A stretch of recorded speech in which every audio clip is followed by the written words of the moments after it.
Shalom, Bokatah family. Good morning. This is my morning message. I'm Elder Netanyahu, and this is my morning message, my morning oblation. You don't have to agree with my morning oblation, but this is my morning oblation, my morning message. I pray that my morning message is enlightening and it helps you become a better student of scriptures. What I would like to address today, teach today, share today, because I'm not here to convert nobody, but I'm here to share my information. And what I want to deal with is the parable of the net cast into the sea, right? Which comes from out of Matthew chapter 13. We're going to read verses 47 through 50 right quick, and another precept to support this, okay? So the parable of the net cast into the sea. What is it all about? As we read this, we're going to understand that the net cast into the sea is the judgment of the gathering of the nations, the planet, the people before the great throne of YaHUaH, where YaHUaH sit as the judge at the day of judgment, family. So here's what it says, because we are supposed to be fishers of men. Those of us who sit in the seat of Moshe, we're supposed to be the fishers of men. We're supposed to go out and we're supposed to hunt men down to bring them into the knowledge of YaHUaH, who is not a God, Elohim, etc., but that he is the righteous creator and that we need to bring you to him for eternal salvation. But before we bring you to him, you have to have the knowledge of righteousness, the law, truth, instructions, so that you will be able to understand the process. If you don't understand the process, then you will fail. That's what sin is all about. It helps you fail. It allows you to fail against the process of truth and righteousness, because it shows you in your errors, basically, right? But hey, it goes on to say, and the kingdom of YaHUaH was like a net cast into the sea, which gathered of every kind, right? So, when fishers go out with a net, like commercial fishers, they throw a net in the ocean, and whatever they bring up all types of sea animals, creatures, right? He says that which, when it is full, they hauled to the shore, then sat down and gathered the clean into a vessel, but cast the bad away, right? So as you sort, you find out those who have the knowledge of YaHUaH, who have the knowledge of the law, who have the knowledge of the Mashiach Yahusha, the knowledge of self, and then those are those who are going to be the good or the righteous. Everybody that deals with a God, a Lord, an El, or Elohim, says the law is done away with, don't want to deal with the true Mashiach Yahusha or YaHUaH, are going to be considered the bad and cast out, family, right?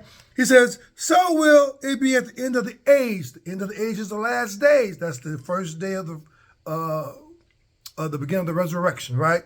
But the judgment is at the end of the resurrection, because there's two resurrections. The first for the righteous, blessed, holy is he, who have part in the first resurrection. And the second one is based on those who missed the first, because they were cast out later at the second resurrection, which is the great white throne of judgment, family. Why is this important? Because people think that they're going to die and fall off to glory, and you're not. There's a process. See, because of ignorance or lack of knowledge or bad teaching, you are failing in the understanding of YaHUaH. You are failing in the will of YaHUaH. So, hey, you will be considered the bad catch and cast out, right? He says that, and will cast the wicked into the furnace of fire, and there will be wailing and gnashing of teeth, right? So, again, as fishermen go out and cast their net into the lakes, rivers, oceans, or seas, or whatever they're doing, when it gets full, it's full of clean animals and unclean animals for consumption. In this case, it's symbolic. We understand that men are the catch, right? And there are righteous men and there are wicked men. There are holy men, there are profane men. YaHUaH is looking for the righteous men and women, and those who are profane men and women will be cast into the fiery furnace, or they will be judged unworthy of the kingdom of eternal life with YaHUaH, and they shall suffer eternal damnation, right? Let's go to Matthew chapter 23, right? Matthew 23 and verse 31. Let's read. It says, When the Son of Man comes in his glory with all the holy Malachims with him, then he will sit upon the throne of his glory. So when he comes at his second coming, it's a throne of glory. It is the seat of Daud with the office of Melchizedek. So it is Melchizedek YaHUaH who will come to put all things back in order for the Father, YaHUaH, who has absolute authority, right? Then it goes on to say, and before him will be gathered all people, and he will separate them one from another, just as a shepherd separate his sheep from the goats, right?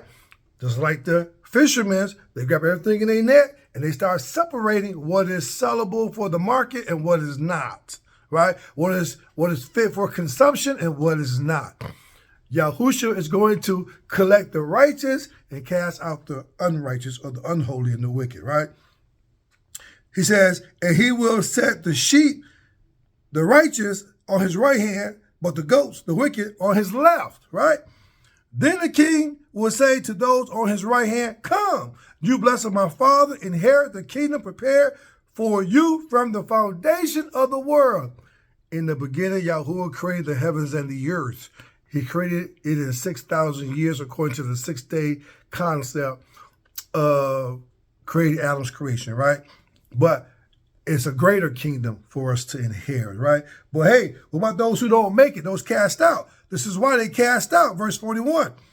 He will then say to those on his left hand, go away from me, you accursed one, into the fire of the end of the age, prepared for the devil, a.k.a. God, right? And her Malachims, or her demons, and her devils, because they reject the righteousness of YaHUaH, so therefore they are not fit for eternal life with you and I, if we are able to overcome and live before the presence of the Creator YaHUaH and the YHUH and the other brothers and sisters who are blessed to be in the kingdom of YaHUaH. But if we don't find the knowledge, we don't find the truth, if we don't change our lives, our habits out of these religious doctrines, then we are going to be cast out, family.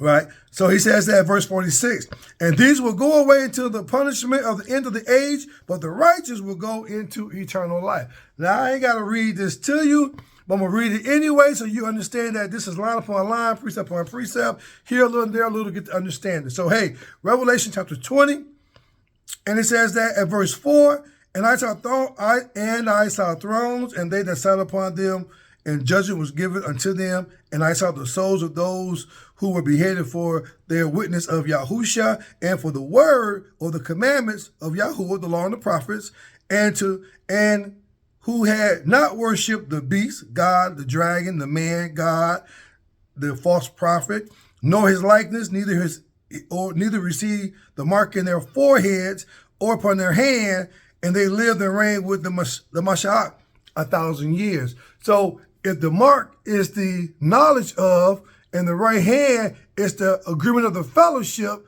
you better change your understanding, right?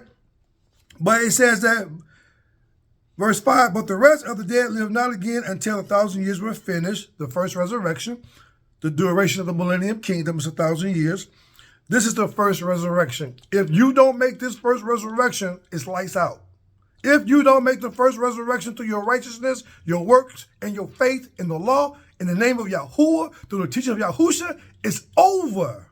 Simple as that, family. We're reading it right here. Blessed and holy is he who have part in the first resurrection. Check it out. On such the second death have no power, but they will be priests of YaHUaH and of the YHUH, and will reign with him 1,000 years, family. Hey, remember in Malachi 3:25, that great white throne of the YHUH is now the great white throne of judgment, right? Verse 11, and I saw a great white throne, and him who sat on it, whose face the earth and the heavens fled away, and there was found no more place for the wicked, right? And I saw the dead, small and great, standing before YaHUaH, who has YaHUaH before him doing the judgment, family, and the saints, because the saints are awarded the opportunity to judge with the YaHUaH, right? So now, he says that, and the books were open, and another book was open, which is the book of life. The law is a book that's going to be open, Torah, the original scriptures or instructions, and the book of life to see if your name is written in there, right? He says that, and the dead will judge out of those things which were written in the books according to their works. The only book that we are got unanimously that we all agree on is supposed to be the instructions of the Creator YaHUaH, what you call Bible, you call scriptures, you call Torah, you call testaments, you call Tanakh, whatever you want to call it. But we know it is full of instructions, right? How to live with man and before YaHUaH. Then it says that, and the sea gave up the dead which were in it, and death and Sheol, the grave, delivered up the dead which were in them, and they were judged every man according to their what? Their faith? No, their works, because your works dictates your faith, what you're going to believe, what you're going to understand, what you're going to deal with. So don't let your works get you caught up because your faith is weak in your works toward the Creator, because you said the law is done away with and that you don't have to keep any of the commandments of the Creator because all things are done away with in your perspective or in your doctrine of deceptions, right? The final note, and death and Sheol was cast into the lake of fire. This is the second death, right? Remember, the ones on the left hand were cast into everlasting damnation, the furnace, the fiery furnace. That's what this is, family, right? The second death. And whosoever was not found written in the book of life was cast into the lake of fire. Hey, family, there's no gray area. Either you in or you out. Let's fix our understanding now. Let's seek YaHUaH more. Let's seek the teaching of Yahusha more. Let's seek the law and the prophets more. Let's live it in our lives more, because this thing is serious, family. And if you don't be on board with YaHUaH, then you are going to be cast alive into the lake of fire for your failure, which equates to your sin, because you didn't keep the law of YaHUaH, that they say is done away with through the body of the Mashiach being nailed to the stake, which is the furthest from the truth. It is that death is giving you a renewed responsibility to go back to the original and start keeping that law. So with that, family, I hope someone got some understanding in Yahusha's name. I hope my information is helpful. I'm not here to convert you. This is my information. And if you don't like it because you figure this is totally against your doctrine, then do you 100. But I am reading precepts.